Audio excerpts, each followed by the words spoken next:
Eu quero fazer uma intervenção como se estivesse aqui no plenário desse Senado, no início da minha militância política, falando com o desprendimento com que falava um estudante universitário numa assembleia de seu diretório. Quero começar essa intervenção com Raimundo Correia. Vai-se a primeira pomba despertada, vai-se outra, mais outra, enfim dezenas de pombas vão-se dos pombais. Apenas raia, sanguínea e fresca a madrugada. E à tarde, quando a rígida nortada sopra, aos pombais, de novo elas serenas, ruflando as asas e sacudindo as penas, voltam todas em bando e revoada. Também os corações, onde abotoam os sonhos, um por um, céleres voam, como voam as pombas dos pombais. No azul da adolescência, as asas soltam, fogem, mas aos pombais as pombas voltam. E os sonhos, aos corações, não voltam mais. Quero falar sobre os nossos sonhos. O sonho da construção da nação, da justiça social, o sonho que nos leva às ruas e às campanhas eleitorais. Vai-se parte da 54ª legislatura do Senado Federal. Foi ótima, foi boa, foi irregular, foi ruim ou foi péssima? Confesso que não saberia responder à pesquisa. Talvez refugiasse no conforto do regular. Nem cá nem lá. Tudo mais ou menos. Embora, de bancada, que compõe a base do governo, em algumas votações chaves votei contra o governo. Por exemplo, salário mínimo e boa parte das medidas provisórias. Quando não, fui o único voto discordante em votações em que oposição e governo deixaram de lado divergências, circunstâncias que as aparta, para produzirem equívocos quase unânimes. A ministra Ideli Salvati fez uma boltade sobre o meu posicionamento. Disse que no Senado há a situação, a oposição e o requião. Não é bem assim.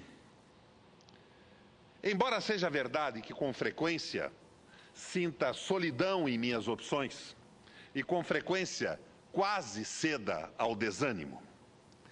Em meu primeiro discurso, em fevereiro, disse que temas concentrariam o meu trabalho. Ao longo da legislatura, mantive-me fiel ao compromisso, sem medo de ser repetitivo, monocórdio, sem o adjetivo provocativo de James Carville. Insisto, é a economia, senhoras e senhores senadores. É a economia. De resto, o resto vem por acréscimo.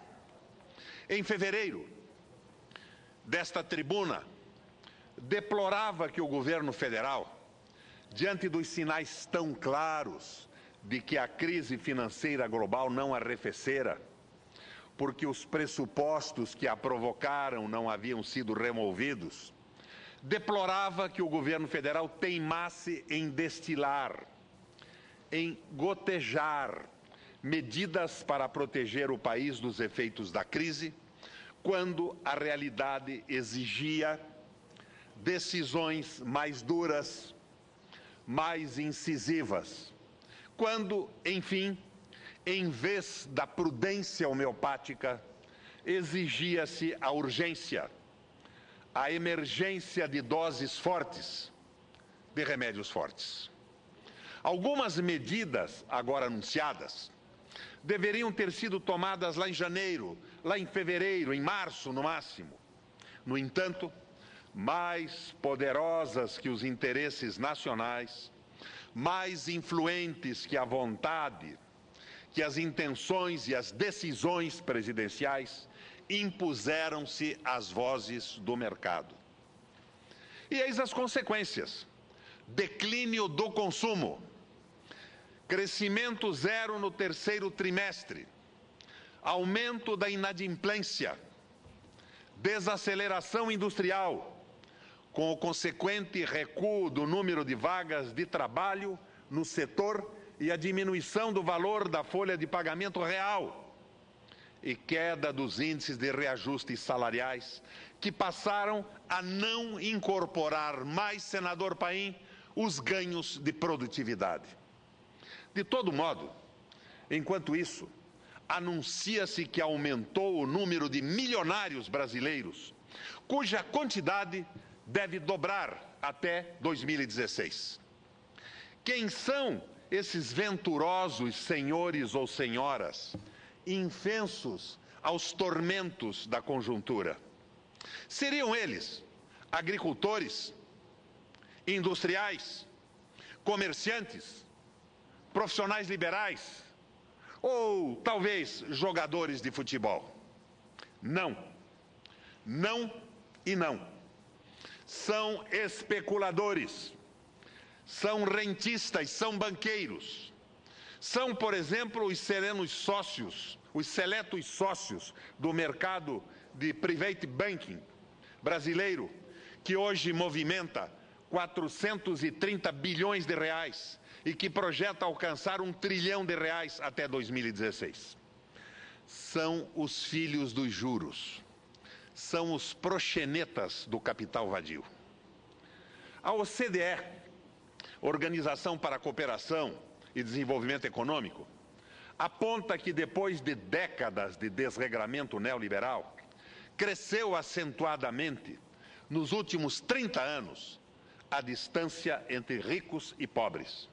E recomenda o aumento da taxação sobre os mais ricos como forma de reduzir o hiato que se alarga. Eu cá pergunto: aumentar o quê, cara pálida? Se aqui nesses trópicos é dos usos e costumes desde sempre taxar o pobre e isentar o rico. Senhoras e senhores senadores e senadoras, há uma clara dicotomia no Brasil nesses dias anuviados. A distância entre o discurso e entre a prática. A distância, como diria o poeta, entre a intenção e o gesto. Os discursos da presidenta Dilma e do ministro Manteiga tocam-me o coração, reconfortam-me a alma. Eles revelam clara apreensão das raízes da crise, dos males causados pelo cancelamento de qualquer restrição às ações do mercado. Demonstram entendimento de que a prevalência da especulação sobre a produção, da banca sobre a fábrica, aguça, prolonga a crise. Proclamam que a defesa do emprego, o incentivo ao consumo e o corte dos juros, combinados com o aumento dos investimentos públicos e estímulos aos investimentos privados, são essenciais para fazer o país crescer e preservar-se a contaminação da crise mundial. Belos discursos que se transformam em palavras ao vento à medida que a prática se revela outra. E os investimentos públicos, senhores senadores? De janeiro a novembro, os investimentos do governo federal, em comparação com o mesmo período em 2010, encolheram 16,5 bilhões de reais. Triunfaram as opções conservadoras, ou seja, preocupado com a inflação, o governo enxugou os investimentos. Havia a opção de reduzir o superávit primário, por exemplo, mas aí os gênios da lâmpada perguntaram-se aflito: se fizermos concessões na solidez fiscal, nos sagrados pressupostos que fundamentam a nossa política econômica, como reagirá o mercado? Reverentes ao mercado, genuflexos diante do altar da especulação, sacrificaram os investimentos e preservaram o superávit primário. Quando se abre mão dos investimentos para a manutenção do rigor fiscal, abdica-se do crescimento, aceita-se um PIB raquítico, admite-se o aumento da taxa de desemprego, conforma-se com a diminuição dos salários. No início do ano, Guido Mantega dizia que a dita alteridade fiscal seria mantida e que os investimentos públicos iriam crescer.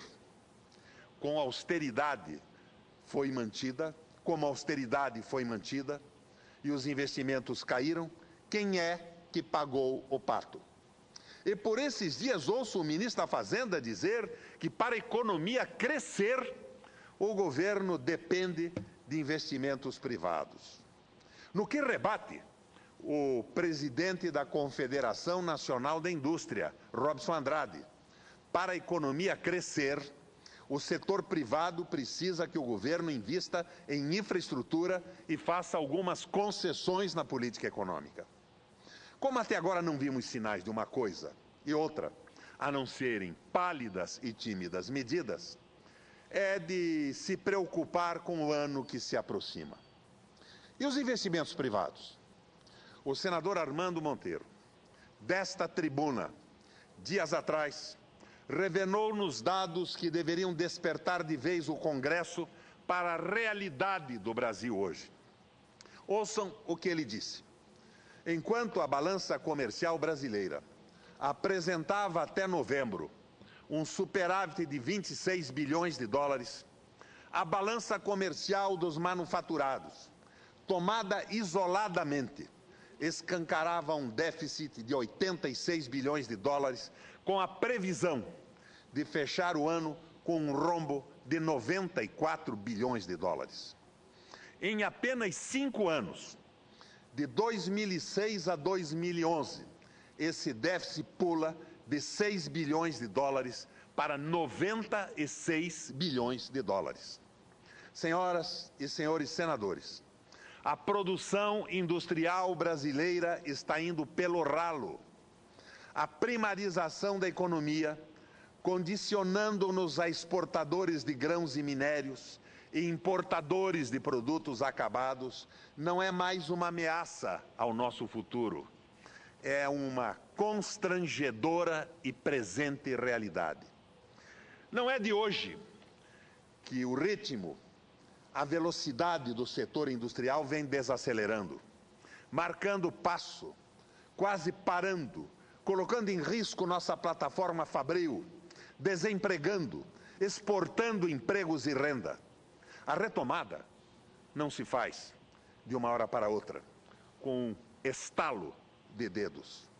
No entanto, afora uma que outra reação, como a do senador Armando Monteiro, as sempre oportunas advertências do senador Francisco Dornelles e as intervenções dos senadores Cristóvão e Aloísio, vibram, soam e ressoam com frequência por estas paredes espelhadas, louvaminhas, reverências, salamaleques aos tais sólidos fundamentos macroeconômicos, aos acertos das medidas tomadas pela presidenta Dilma e pelo ministro Guido Mantega, à magnificência dos números e coisa e tal. Não é diferente a reação da bancada oposicionista. Não vejo da parte dela também qualquer antagonismo à política econômica em curso. Afinal, a oposição acusa a situação de plágio, de usar no governo um software pirata. Sendo assim, sendo a oposição, no entender dela, a legítima formuladora destes equívocos, não há por que esperar dela qualquer reação aos equívocos. Ela é ciosa do que gerou. E os salários? E o consumo? Leio nos jornais que o Diese e algumas empresas de consultorias estimam para este semestre que os aumentos salariais não vão obter índices acima da inflação e que os trabalhadores não organizados em sindicatos, ou liderados por sindicatos fracos, vão ter dificuldades para obter índice que pelo menos reponha a inflação. Ganhos de produtividade? Jamais. Adeus. Enfim, nada de novo. Quando, em fevereiro, defendi um salário mínimo maior que o proposto pelo governo e votei contra a proposta do governo, guiava-me a percepção de que a crise iria aprofundar-se e que antecipadamente deveríamos garantir um ganho maior aos trabalhadores, vítimas preferenciais das crises financeiras globais. Todos nós sabemos, e se não atentamos para o fato, é uma lástima, que a distância, que o fosso cavado entre o salário e a produtividade está na origem da crise financeira que espolcou e estilhaçou a economia mundial a partir de 2008. Será que é tão difícil assim absorver lições da história? Se o governo segura o salário mínimo, sinaliza, senador Paim, para o mercado a trilha a seguir. A contenção dos salários, o decréscimo dos aumentos salariais corre paralelo com a elevação da inadimplência. Em média, estima-se que o endividamento das famílias brasileiras atinja 50% do que ganham, o que é uma verdadeira tragédia com os juros aplicados na economia brasileira, que não tem mais nada a ver com a taxa Selic. Não precisa ser nenhum diretor de Banco Central, ou nenhum desses geniais consultores para perceber que isso é uma bomba de fortíssimo poder destrutivo. A ditadura da banca, que submete e humilha portugueses, espanhóis, irlandeses, italianos e gregos, que se acumplicia com os governantes da Alemanha, França e Inglaterra, que faz do presidente Obama um presidente pusilânime e amedrontado, quando não submisso, não vai deixar o Brasil fora de seu alcance só com discursos ou bravatas. O voluntarismo não leva a rigorosamente nada. Muito menos um otimismo que se estrutura no vazio. O otimismo declaratório, quando não declamatório. Não existe outra saída, a não ser apoiar-se e acreditar nas nossas próprias forças.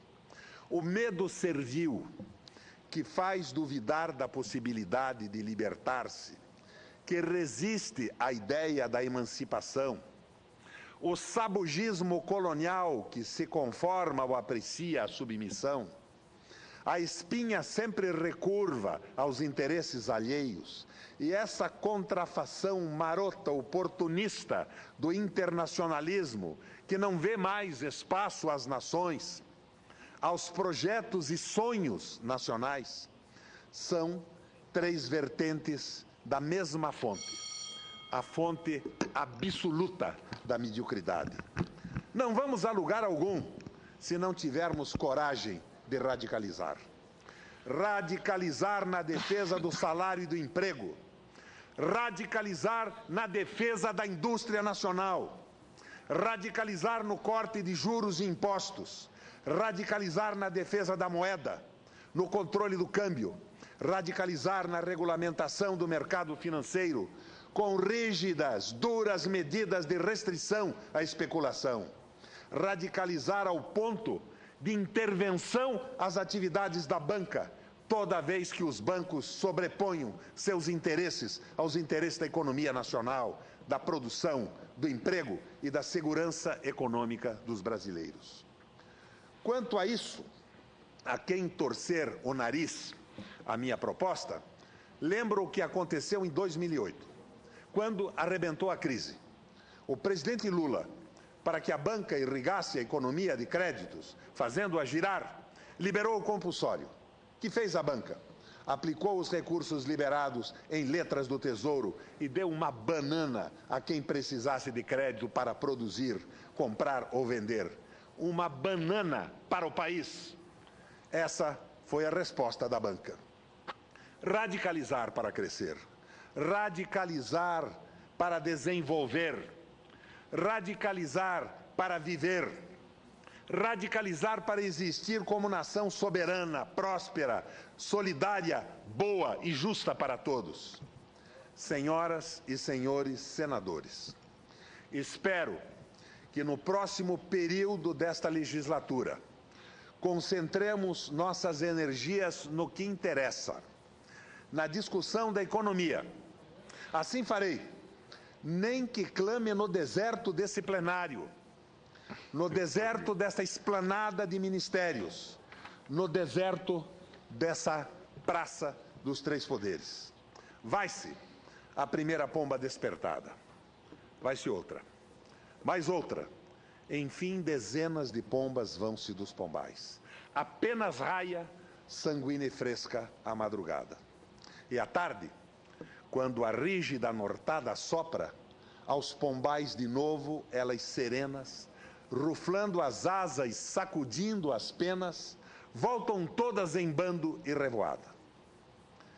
No azul da adolescência, as asas soltam, fogem, mas aos pombais as pombas voltam. E os sonhos aos corações não voltam mais. Eu vim ao Senado da República sonhar com o renascimento da nação brasileira, com o fim da escravidão e do neoliberalismo. Eu não vim para assistir uma explanação como a que fez hoje o Tombini, presidente do Banco Central. Absolutamente não técnica. Hipóteses impalpáveis e improváveis. Não é possível que o Senado da República se alimente com esta conversa mole da tecnologia submetida ao capital financeiro e ao capital vadio, que não produz nada, senador Suplicy. Uma peça, um botão, uma camisa, não faz funcionar uma máquina e não gera um emprego. Vive da fantasia, da jogatina das bolsas. Não é possível que o Senado da República e o país se conformem com a duplicação dos milionários brasileiros.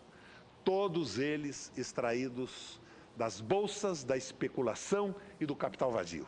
Nenhum ligado à produção agrícola ou industrial, a uma atividade liberal qualquer que seja. Já pedi aí, mas... Com a palavra, o senador Armando Monteiro. Em seguida... Meu caro senador Requião, eu quero me congratular com Vossa Excelência, dizer que é importante a sua presença no debate dessa casa.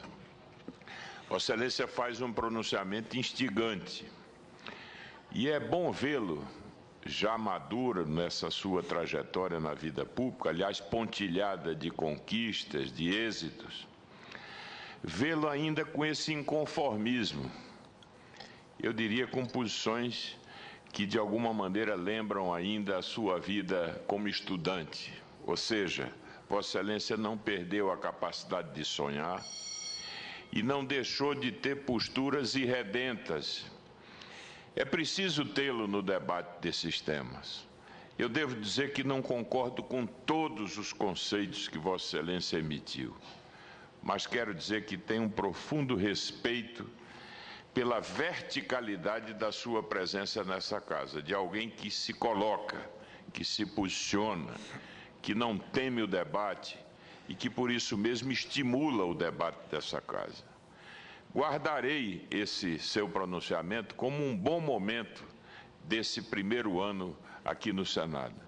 E quero dizer, senador, que Vossa Excelência tem muita razão. Nós precisamos aprofundar o debate nessa casa sobre os temas que são verdadeiramente de interesse do país.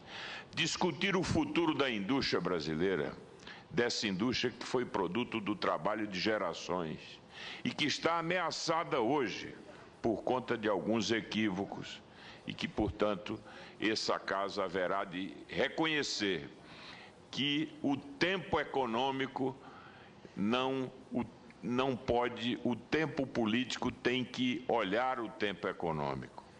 O tempo econômico não espera o tempo político. Há um sentido de urgência, de uma agenda que o Brasil precisa retomar. Por isso, eu me congratulo com o pronunciamento de Vossa Excelência e tenho certeza que vamos seguir discutindo esses temas, sempre com a coragem e com a firmeza de Vossa Excelência. Já é tarde, senador, mas ainda é tempo. Com a palavra o senador Suplicy. Quero cumprimentá-lo, prezado senador Roberto Requião, pela maneira como hoje resolveu dedicar e se preparar para um discurso longo a respeito da política econômica. Quisera que Vossa Excelência tivesse também travado um diálogo com o presidente Alexandre Tombini, porque do diálogo todos iríamos aprender mais. Mas haverá oportunidade para isso, porque certamente o presidente Alexandre Tombini, do Banco Central, estará ouvindo as suas observações. Mas também é preciso colocar as coisas nos devidos termos. Permita que, quando Vossa Excelência menciona que tem havido um aumento da concentração de riqueza em diversos países do mundo, inclusive nos países como os Estados Unidos da América, como países europeus, algo que tem sido ressaltado, por exemplo, pelo laureado com o Prêmio Nobel, Joseph Stiglitz.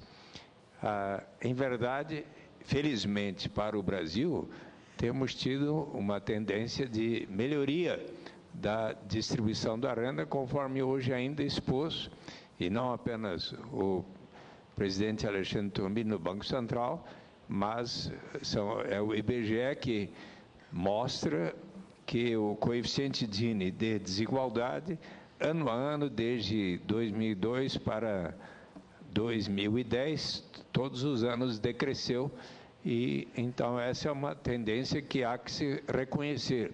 Ressaltou Vossa Excelência que houve uma pesquisa e uma previsão de que o número de pessoas ricas no Brasil tem aumentado e deverá aumentar ainda muito significativamente.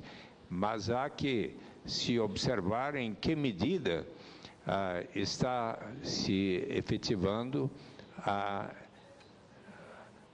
o Brasil sem miséria, a erradicação da pobreza extrema e, eu espero, da pobreza absoluta. Vossa Excelência sabe que instrumentos têm sido colocados nesta direção e poderão ser aperfeiçoados. Eu tenho a convicção de que, se fizermos a transição do programa Bolsa Família para o direito universal e incondicional de toda e qualquer pessoa neste país receber uma renda básica de cidadania, esse será um instrumento muito importante para a melhoria da distribuição da renda e em se prover dignidade e liberdade real para todos. Vossa Excelência também tem consciência, mas não mencionou, que, embora o aumento do salário mínimo este ano não tenha sido tal como Vossa Excelência havia proposto, mas já está previsto, inclusive no orçamento que deveremos aprovar, possivelmente até a quinta-feira próxima, um aumento bem mais significativo do salário mínimo, porque a regra foi que deveria ser levado em consideração tanto o aumento do custo de vida, ou da inflação, mais o aumento do PIB no ano imediatamente, quer dizer, no caso de 2010, que foi de 7,5%, e, portanto, se sabe já que o aumento no próximo ano será bem mais generoso, acima de 16%, e isto terá um efeito significativo também do ponto de vista de se aumentar a remuneração para além da inflação no próximo ano. Então, isso precisa ser considerado. E o fato é que Vossa Excelência faz uma crítica severa às decisões do Banco Central, mas, felizmente, pelo menos, há 3 reuniões do Copom que a taxa de juros Selic vem diminuindo. Eu também gostaria e quero ver ela diminuir ainda mais intensamente. E no meu diálogo com o presidente do Banco Central, ressaltei, e nesse ponto acredito que esteja em consonância com Vossa Excelência, que a diminuição das taxas de juros acaba tendo um efeito também estimulador sobre os investimentos da economia, sobre o aumento da capacidade produtiva e, pelo menos num período médio, do médio prazo, isto acaba colaborando para a diminuição das pressões inflacionárias, porque o aumento da produção de bens e serviços e da sua capacidade de produzir acaba tendo este efeito. Então, mas eu acho que as considerações de Vossa Excelência e, sobretudo, o desafio a todos nós senadores para aprofundarmos o debate sobre a política econômica é muito bem-vinda.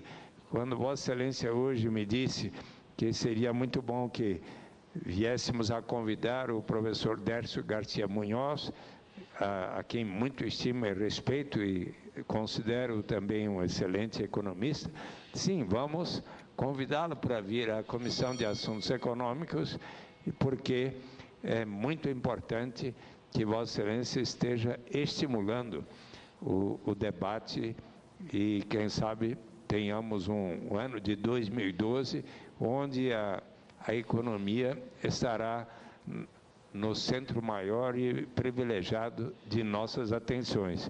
E terá todo o meu apoio com esse direcionamento. Meus cumprimentos a Vossa Excelência, senador Roberto Requião. Senador Suplicy, um déficit há 5 anos atrás dos produtos industrializados, manufaturados, de 6 bilhões de dólares. Esse ano vai para 96 bilhões de dólares. Bolsa Família e as bolsas são positivas para tirar uma parte da população da miséria. Salário congelado. A satisfação do povo mantida à custa de empréstimos, de crédito, que foi a solução engendrada pelo capitalismo americano antes de explodir. A produtividade completamente desvinculada do aumento salarial. É uma bomba que está acionada. E eu não vejo nenhuma medida de real eficiência iniciada para conter esse processo. Eu acho que as medidas do governo são muito tímidas. O discurso está correto, mas a prática é o critério da verdade. E a prática não tem nada a ver com o discurso. E me preocupa extremamente o que vai acontecer no fim desse processo. Desindustrialização do Brasil. Nós estamos gerando emprego na China, no Japão, na Alemanha e nos Estados Unidos. 96 bilhões de reais de déficit contra 6 bilhões há 5 anos atrás. Os juros engolindo o salário, o ganho das famílias. 50%. Um economista desses econometristas clássicos diria, mas tem países que sobrevivem com muito mais do que isso, mas não tem o nível de juros do país nosso, que é o maior do mundo, é recordista mundial de juros. As famílias estão desestruturadas, o risco é iminente e não é conversa mole que vai resolver esse problema. Senador Randolfo Rodrigues. Mas Vossa Excelência tem que considerar que a taxa de desemprego desses últimos meses tem sido das mais baixas. À custa da diminuição do salário. A taxa de desemprego... À custa da diminuição do salário.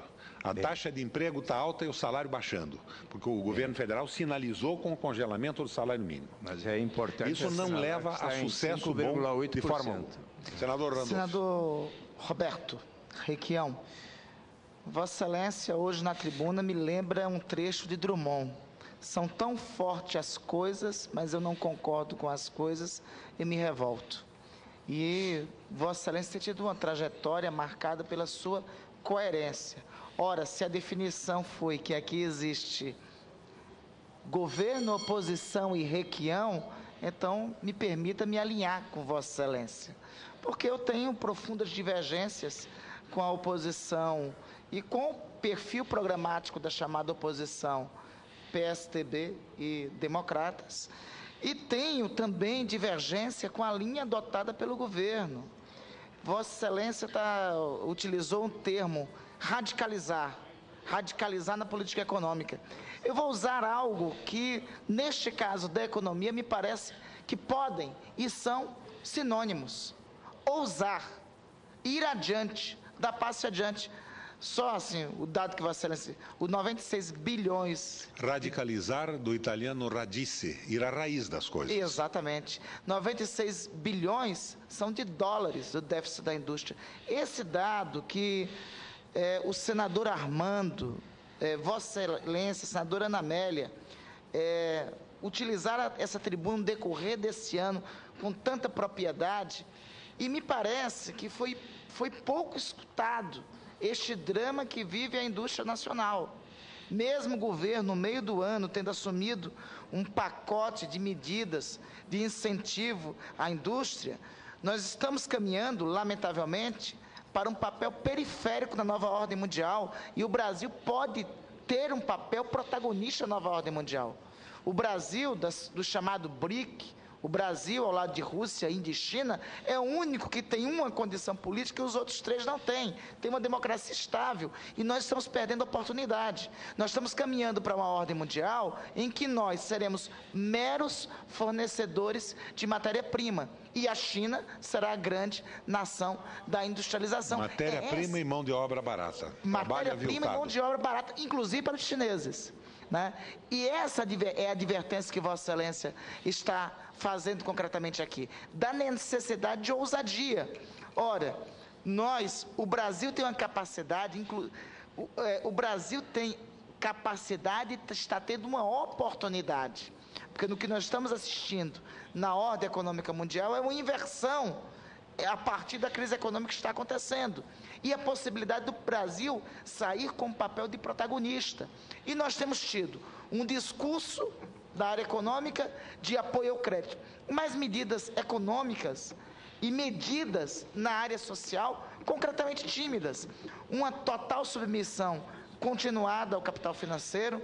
A prova maior disso é só abrir o orçamento da União e ver que 48% do nosso orçamento ainda está comprometido com o chamado superávit primário. Isso, contrário a, por exemplo, nós sermos condenados a ser o 18º ou 20º país do mundo em investimento na nossa saúde. Enquanto vizinhos nossos, como a Argentina, investem em saúde pública quase 10% da receita bruta do Estado. Saúde. Educação e saúde. E infraestrutura. E nós não tivemos coragem aqui no Senado de aprovar na regulamentação da emenda 29 10% do orçamento, 10% da receita bruta da União em saúde pública. Então, se existem 3 vertentes aqui, se existe também a requião, me permita me alinhar, então, junto com Vossa Excelência nessa terceira vertente. Porque não é a política econômica aqui adotada, que já foi adotada no Brasil pelo PSDB e por democratas. Não posso mais reclamar do meio isolamento, já somos dois. Por favor, somos 2 aqui. Não é essa política econômica dirigida e conduzida pelo PSDB e democratas a fragilizar o nosso papel na economia internacional. Mas também não é, como Vossa Excelência muito bem disse, essa política econômica tímida, que chega a ter discursos bons, mas uma prática que nos leva a estar caudatário no cenário econômico internacional. Com a tolerância do senador Paim, mais um minuto para uma observação. O senador Lindbergh Faria colocou uma proposta na Comissão de Economia que foi aprovada por unanimidade. O Banco Central não cuidaria mais apenas da moeda, mas cuidaria do emprego e do desenvolvimento econômico. A grita foi tão grande que esta matéria saiu de pauta, o que demonstra que nós estamos mais amedrontados do que devíamos e demonstra o predomínio absoluto do capital vadio sobre a condução da política econômica. Presidente, agradeço a tolerância e espero que no ano que vem a economia seja debatida em profundidade no plenário do Senado da República. Senador Requião, só dizer que o seu discurso muita gente ouviu, porque tem uma fila aqui de mensagens elogiando o seu pronunciamento, pela coragem e alertando o país sobre o que pode acontecer a partir do ano que vem. Então, meus cumprimentos a Vossa Excelência, principalmente quando fala da questão da sua preocupação com o emprego e com o salário, e sabe que eu dedico também a minha vida nessa área. Fundamental, senador Paim, é que nós, senadores, não subamos à tribuna para agradar a mídia, a opinião publicada, que a gente utilize a experiência que tivemos ao longo da vida como políticos e administradores para orientar a opinião pública e não nos submetemos ao interesse dos grandes jornais, das televisões, das cadeias de rádio dominadas pelo capital. Aliás, a resistência do Lula é um exemplo maravilhoso a isso, pelo seu sucesso, e eu lembraria também que a senadora Cristina Kirchner foi quase que solitária e escoteira, opositora do regime do Menem, que o Clinton dizia ser o melhor presidente do mundo. A glória dos presidentes da América Latina quando entregava à Argentina o capital financeiro mundial. A resistência é necessária e ela será transformadora. E essa tribuna do Senado ninguém vai nos tirar.